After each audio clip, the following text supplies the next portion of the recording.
আল্লাহ পাক রব্বুল আলামিন জানা দিলেন, বন্ধু মুসলমান আমার উম্মতের দল শোনো, তোমরা ইহুদি খ্রিস্টান নাসারাদেরকে বন্ধু রূপে তোমরা গ্রহণ করিও না। কে বলতেছে? আল্লাহ বলতেছে। আল্লাহ পাক রব্বুল আলামিন জানায়া দিলেন, ইয়া আইয়ুহাল্লাযীনা আমানু লা তাত্তাখিযুল ইয়াহুদা ওয়ান নাসারা আউলিয়া বা'দুহুম আউলিয়াউ বা'দ। আমার বান্দারা শোনো, তোমরা ইহুদি খ্রিস্টানদেরকে নাসারাদেরকে বন্ধু রূপে গ্রহণ করিও না। তারা তোমাদের কখনোই বন্ধু না। ইহুদিরা ইহুদিদের বন্ধু, নাসারারা নাসারাদের বন্ধু, খ্রিস্টান খ্রিস্টানদের বন্ধু, কিন্তু তোমাদেরকে তারা ব্যবহার করবে। করতেছে নি? ব্যবহার করতেছে। যত পোশাক আশাক আছে দেখবেন হিন্দু খ্রিস্টান নাসারাদের আমাদের মুসলমানদের ভিতরে ঢুকে গেছে। ঢুকছে না? ঢুকায় দিচ্ছে। ইহুদি কেমন আমাদের দুশমন, বলে এমন দুশমন, আল্লাহ পাক রব্বুল আলামিন বললেন, আমি কোন জালেমদেরকে হেদায়েত দেই না, জালেমদের জন্য আমি হেদায়েত রাখি নাই। ইহুদি নাসারাদের জন্য আমি হেদায়েত রাখি নাই। তাদেরকে আমি জান্নাত দেব না যদি ঈমান না আনে। যতটুকু পর্যন্ত ঈমান না আনবে ততটুকু পর্যন্ত তাদেরকে জান্নাত দেওয়া হবে না। যারা আমরা ঈমানদার দাবি করে, ঈমানটুকু আমাদের মজবুত করা আমাদের ঈমানি দায়িত্ব। কি দায়িত্ব? ইহুদিরা কেমন আমাদের দুশমন, আল্লাহ নবী বিশ্ব নবী রাহমাতুল লিল আলামিনের কাছে আসলেন। এক ইহুদি শুনলেন আমার নবী মেহমানদারি আপ্যায়ন করেন, সুন্দর উত্তম চরিত্রের অধিকারী। আমার নবী উত্তম চরিত্রের অধিকারী। ওই ইহুদি শুনে পরে আমার নবীর দরবারে এসে বললেন, নবী গো, আমি আপনার দরবারের মেহমান, আমার কোনো জায়গায় যাওয়ার জায়গা নেই, আজকে আপনার কাছে মেহমানদারিত্ব, আপনি আমাকে আপ্যায়ন করে মেহমান হিসেবে গ্রহণ করে নেবেন কিনা? আমার নবী মেহমান দেখলে বড় খুশি হয়ে যাইতে। কি তো আমাদের মধ্যে দেখবেন বেশিরভাগ মানুষ মেহমান দেখলে কপালটা কুচ করে আসেনি, কপালটা কালো করে, চেহারার দিকে তাকানো যায় না। আল্লাহর নবী বিশ্ব নবী রাহমাতুল লিল আলামিন মেহমান দেখলে আনন্দিত হয়ে যাইতে। কি খাওয়াইবেন না খাওয়াইবেন এটা চিন্তা নাই, কিন্তু মেহমানদারি যতটুকুই আছে, একটা রুটি যদি তাকে অর্ধেকটা রুটি দিয়ে হলেও মেহমানকে আপ্যায়ন করা রাসূলের আদর্শ ছিল। হযরত ইব্রাহিম আলাইহিস সালাতু ওয়াস সালাম মেহমান না নিয়ে কখনো খাবার খাইতেন। কোন নবী? হযরত ইব্রাহিম নবী, আমাদের জাতির পিতা। আমাদের কি পিতা? আমাদের জাতির পিতা, আমাদের আব্বা হযরত ইব্রাহিম আলাইহিস সালাতু ওয়াস সালাম কখনো মেহমান না নিয়ে খাবার খাইতেন না, রাস্তার মধ্যে দাঁড়ায় থাকতেন আর চিন্তা করতেন মেহমান ওই রাস্তা দিয়ে মনে হয় আসবে। যতক্ষণ না পর্যন্ত মেহমান না পাইতেন ততক্ষণ পর্যন্ত ইব্রাহিম নবী ঘরে প্রবেশ করতেন না। মেহমানের কেমন বরকত ছিল।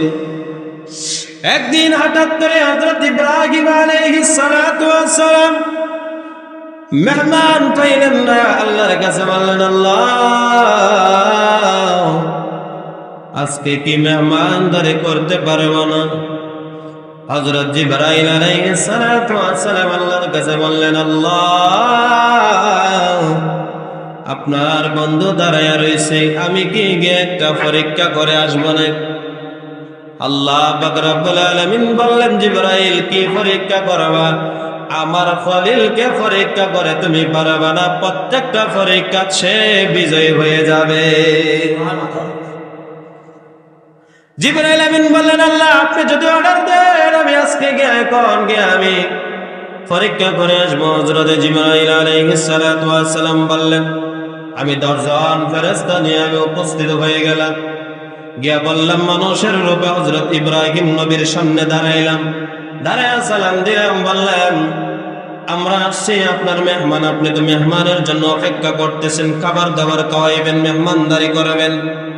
বলছে, হ্যাঁ 10 জন আছো, অসুবিধা নাই, তোমরা 10 জন চলো, আমি মেহমানদারির ব্যবস্থা করে রেখেছি। ওই 10 জনকে নিয়ে যখন বসলেন, দস্তরখান বিছাইলেন। আমাদের মুসলমানের ঘরে দস্তরখান নাই, এ নাই। প্রত্যেক নবীর সুন্নাত ছিল দস্তরখান বিছাইয়া আলাদা একটা কাপড় বিছাইয়া সুন্নাহ অনুযায়ী খাওয়া, এটার উপরে। আমাদের মুসলমানের ঘরে এটা নাই। নবী বললেন, এটা আমার গুরুত্বপূর্ণ সুন্নাত। রাসূলের কি গুরুত্বপূর্ণ সুন্নাত? রাসূল সাল্লাল্লাহু আলাইহি ওয়াসাল্লাম বলেন, প্রত্যেকটা নবীর এই সুন্নাত ছিল। হযরত ইব্রাহিম নবী যখন দস্তরখান বিছাইয়া তাদেরকে খাবার দাবার সব কিছু পেশ করা হয়েছে, সামনে আগমন করা হয়েছে। জিবরাইল আমিন ডাক দিয়া বলেন, ও খলিল, আমি তো আসছিলাম আপনাকে পরীক্ষা করার জন্য। আমরা মানুষ না, আমরা হলাম আসমানের ফেরেশতা, আল্লাহর পক্ষ থেকে এসেছি। হযরত জিবরাইল আলাইহিস সালাম বললেন, আল্লাহ পাক আমাদেরকে খাবারের মতো আমাদেরকে এরকম সাহস দেন নাই, খাবারের জন্য আমাকে বানান নাই। আমাদেরকে খাবার দাবার খাওয়ার জন্য বানানো হয় নাই, আমরা খাবার খাই না। তখন বললেন, আপনাকে শুধু জাস্ট আমরা পরীক্ষা করার জন্য আসছিলাম, পরীক্ষার মধ্যে আপনি উত্তীর্ণ হয়ে গেছে। আল্লাহ, কেমন ছিলেন? ইহুদী আয়েশা আল্লাহর নবীর সামনে দাঁড়াইলেন, দাঁড়ায় বলতেছে, ইয়া রাসূলুল্লাহ, ইয়া হাবিবাল্লাহ, নবী গো, আমি আসছি আপনার মেহমানদারির কথা শুনেছি। আল্লাহর নবী বললেন, আমার যখন মেহমান হয়ে গেল, আমি একটি বকরীর থেকে আমি দুধ দহন করি। ওই ইহুদী আমাকে বলতেছে, নবীজি বললেন, ইহুদী বলতেছে, আমার বড্ড খিদা লাগছে। বড্ড খিদার কারণে নবীকে বললাম, নবী খিদা লাগছে, আমাকে খাবারের ব্যবস্থা করে দেন। নবীজি একটি বকরী দহন করিয়া দুধ পুরাটা দিয়া দিলেন, হাতের মধ্যে একটি পেয়ালার মধ্যে দিয়ে দিলেন। দেওয়ার সাথে সাথে ইহুদী বলে, আমি এক নিঃশ্বাসে টান দিয়া সারা দুধ খেয়ে ফেললাম। আল্লাহর নবী বললেন, ও ইহুদী যখন দুধ পান করে নিল, পান করার সাথে সাথে ইহুদী বলতেছে, আমার খিদা এখনো নিবারণ হয়নি, আমার খিদা রয়ে গেছে। আল্লাহর নবী বললেন, তারপরে আবার একটি বকরী আমি দুধ দহন করে তার সামনে উপস্থাপনা করলাম। সে আবার এক নিঃশ্বাসে সবটুকু দুধ খেয়ে ফেললো। আবার বলতেছে, আমার খিদা নিবারণ হয় নাই। তখন আমি আরেকটা বকরী এমনি করে 7টি বকরী আমি দহন করে তার সামনে পেশ করলাম। যখন সে বলছে আমার খিদা নিবারণ হয়ে গেছে, আল্লাহর নবীর চেহারাটা আপনার হাসি উজ্জ্বল হয়ে গেছে। সুবহান। খাবার খাওয়াইয়া যদি আপনার তৃপ্তি সহকারে খাওয়াইতে পারেন, নিজের কাছে আনন্দ লাগে, যে খাইছে তারা আপনার শান্তি লাগে, ঠিক কি না? আল্লাহর নবী বললেন, আমার চেহারাটা হাসি উজ্জ্বল হয়ে গেছে। রাত্রি আমার কাছে যাপন করবি, রাত্রি যাপন করবি। কিন্তু ওই ব্যক্তি রাত্রি যাপন করার সময় আল্লাহর নবীর চিন্তা করলেন, সবটুকু দুধ যা ছিল সবগুলো আমাকে খাওয়াই দিল, আমি খেয়ে ফেললাম। কিন্তু নবীর কোনো এক টুকরা দুধ রাখি নেই। তার পরিবারে অনেক মানুষ ছিল, কেউ দুধ খাইতে পারে না, আমি সবটুকু দুধ খেয়ে ফেললাম। এই চিন্তা করতে করতে ইহুদী সারা রাত্রে কেটে গেল। আর চিন্তা করতেছে, ঘুমের মধ্যে কেমন চরিত্রের মানুষ, কেমন মানুষ তিনি, নিজের জন্য চিন্তা না করে আমি বিধর্মী হয়েও আমাকে আপ্যায়ন করলেন। বোঝা গেল তিনি হলেন সর্বশ্রেষ্ঠ যুগের সর্বমানব। বলেন সুবহানাল্লাহ। এই চিন্তা করতে করতে সকাল যখন হয়ে গেল, ইহুদী ঘুম থেকে ওইটা আমার নবীকে ডাক দিয়ে বললেন, নবী, আমি সারা রাত্রে ঘুমাইতে পারি না আপনার চিন্তা, আপনার টেনশনে। কারণ আপনি এত সুন্দর আপ্যায়ন করেছেন, আপনার চিন্তা করে নাই, পরিবারের চিন্তা করেন নাই, আপনি আপ্যায়ন করেছেন। এটা আমি দেখে, আপনার চরিত্র দেখে, আপনার আপ্যায়ন দেখে, আপনার কথার মাধুর্য দেখে আমি আপনার ভক্ত হয়ে গেছি। আপনার হাতে হাত রেখে আমি বলতে চাই, লা ইলাহা ইল্লাল্লাহু মুহাম্মাদুর রাসূলুল্লাহ সাল্লাল্লাহু আলাইহি। ও নবী, আপনার কথা শুধু শুনেছিলাম, আপনার প্রশংসা মানুষের মুখে মুখে শুনেছিলাম।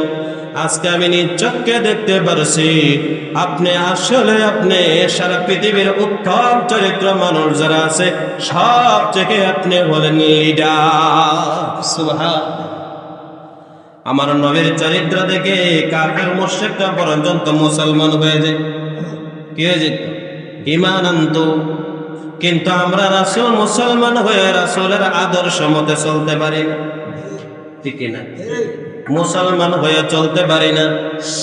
আল্লাহ তাআলা জানিয়ে দিলেন, ইন্নাল্লাযীনা আমানু ওয়া আমিলুস সালিহাতি সায়াজআলু লাহুমুর রহমানু ওদ্দা।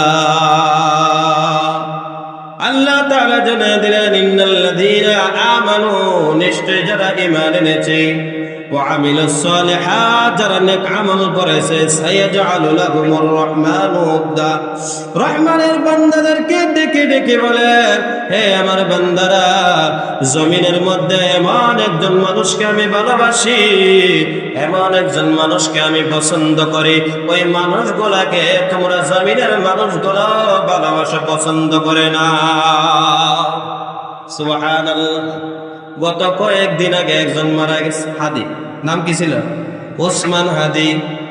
তার এক সপ্তাহ আগে কোনো মানুষ চিনত না, বাংলাদেশের মানুষ কয়েকজন ছাড়া কোনো বাংলাদেশের কোনো মানুষ চিনত না।